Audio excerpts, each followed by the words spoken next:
अस्सलाम वालेकुम व्यूवर्स, कैसे हैं आप सब। उम्मीद करती हूँ आप सब खैरियत से होंगे। अच्छा जी, ये जो आप हेयर स्टाइल देख रहे हैं ये बहुत ही आसानी के साथ बनेगा और बिगनर्स इसको किस तरह से आसानी से बना सकते हैं ये भी आज इस वीडियो में बताऊंगी। यहाँ पे सबसे पहले जो है बालों को हमने दो पार्टीशन में डिवाइड कर लिया। जो ईयर टू ईयर सेक्शन थे उनको हमने अलग कर लिया और बैक के जो सेक्शन है उसको हमने अलग करके डबल ट्विस्ट करके और उसको जो है पिन्स के साथ हमने सेट कर दिया। अब आ जाते हैं जी फ्रंट पे जो बाल हैं उसमें से हमने जो है वो लाइनिंग के लिए जो है ये फ्रंट पे अलहदा बाल छोड़े और ये बैक कॉमिंग अब दूसरे बालों की हम कर देंगे। ठीक है, बैक कॉमिंग किस तरह से करनी है ये आपको दिखाने की कोशिश कर रहे हैं। हम मिड में से हमने बाल उठाने हैं जिसको बॉक्स सेक्शन बोलते हैं। सेवलॉन का स्प्रे यूज़ कर रहे हैं और यहाँ पे हमने 2 या 3 सेक्शन में जो है अपनी बैक कॉमिंग कंप्लीट करनी है। 3 सेक्शन में करेंगे, ठीक है जी। साथ साथ स्प्रे करनी है ताकि जो बैक कॉमिंग है वो बैठे ना और बार बार बैक कॉमिंग में आपने टेल कॉम को अंदर तक नहीं कॉम करना कि जो बैक कॉमिंग ऊपर से की थी फिर उसको कॉम कर कर के हम निकाल दें। अब जी इसको कर देंगे पिन के साथ टक। अब आप यहाँ पे एक ये भी काम कर सकते हैं कि आप यहाँ पे यू पिन के साथ इसको थोड़ा सा हैंडल कर लो और साइडों वाले जो बाल हैं उनके ऊपर भी बैक कॉमिंग करो और एक साथ इन सबको पिन्स लगा दो। ठीक है, हमें जिस तरह से इजी लगता है हम उसी तरह से काम करते हैं। आपको भी जिस तरह से इजी लगे आप भी उस तरह से काम कर सकते हो। अच्छा जी, अब ये जब साइडों पे हम बैक कॉमिंग करते हैं तो बहुत ज़्यादा बैक कॉमिंग नहीं करनी, हमने उसको मिड में से जो है ना हाइट देनी होती है, साइडों से उसको हाइट नहीं देनी होती। जब हम साइडों से हाइट देते हैं तो बहुत बुरी लगती है। ठीक है, और वैसे भी हमने फेस के अकॉर्डिंग काम करना था। अब इनका फेस जो है वो राउंड फेस था और फोरहेड भी नॉर्मल था, तो इसके ऊपर जो है हमें इतनी ही हाइट चाहिए थी। ठीक है, इससे ज़्यादा अगर हम हाइट करते तो वो अच्छी नहीं लगनी थी।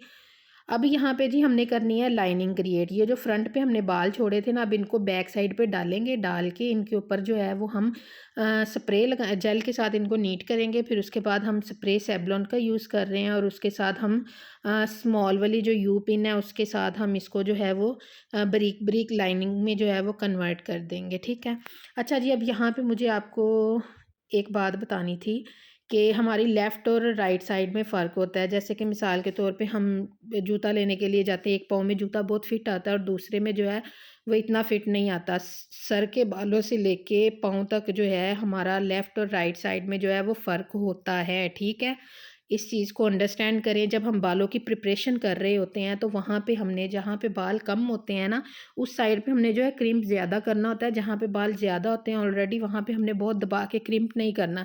इस तरह से हमारा थोड़ा-सा दोनों साइडों का जो है ना वो लेवल इक्वल हो जाता है। अब यहाँ पे ये बात बताने का मकसद ये था कि जब हम मिड की पार्टीशन करके हेयर स्टाइल बनाते हैं, एक साइड से तो बड़ा अच्छा वॉल्यूम आता है, लेकिन दूसरी साइड से नहीं आता। अगर हम एक साइड का कर रहे हैं तो फिर तो ओके है, जैसी मर्ज़ी आप क्रिम्प कर लो। ये नॉलेज आप लोगों के पास होना बहुत ज़रूरी था। ये जी हमने बहुत अच्छी लाइनिंग क्रिएट कर ली। इसके बाद काशीज़ की जो लड़ी है उस जूड़े के ऊपर हमने लपेट दी ताकि हमारा हेयर स्टाइल बहुत अच्छा लगे। और आप लोग जितने भी कमेंट्स कर रहे हैं लिपस्टिक के शेड, इसके अलावा हेयर की प्रिपरेशन और क्रिम्प कहाँ से मिलेगा, ये सारी चीज़ें जो है नेक्स्ट आने वाली वीडियोज़ में आप लोगों के साथ मैं शेयर कर दूँगी। और हेयर स्टाइल बहुत आसानी से मैं आपको बताती हूँ तो लग रहा होता है कि बहुत ही आसान है, लेकिन जब आप बनाने बैठोगे तो थोड़ी बहुत आपके साथ मुश्किल जो है ना वो आपको आएगी, लेकिन आप उसकी प्रैक्टिस करते रहोगे तो आप बहुत अच्छे हेयर स्टाइल बना लोगे। जो लोग कहते हैं कि मैम हमने आपसे सीखना है, जो लोग बहुत दूर रहते हैं, मैं तो लाहौर में रहती हूँ, अगर कोई मेरे करीब रहता है तो वो आके सीख सकता है। जो लोग दूर रहते हैं वो मेरी वीडियो से सीखें। मैं आपको हर चीज़ जो है वो वीडियोज़ में गाइड कर देती हूँ। ठीक है, और आने वाले वक्त में इससे भी अच्छी गाइड कर दूँगी। और इस टाइम इतने ही मुझे आपके जो है वो क्वेश्चन याद थे, मैंने उनका रिप्लाई कर दिया। ये है जी हमारी कंप्लीट वीडियो। मुझे रखिएगा दुआओं में याद। मिलते हैं नेक्स्ट वीडियो में नेक्स्ट टॉपिक के साथ। अल्लाह हाफ़िज़।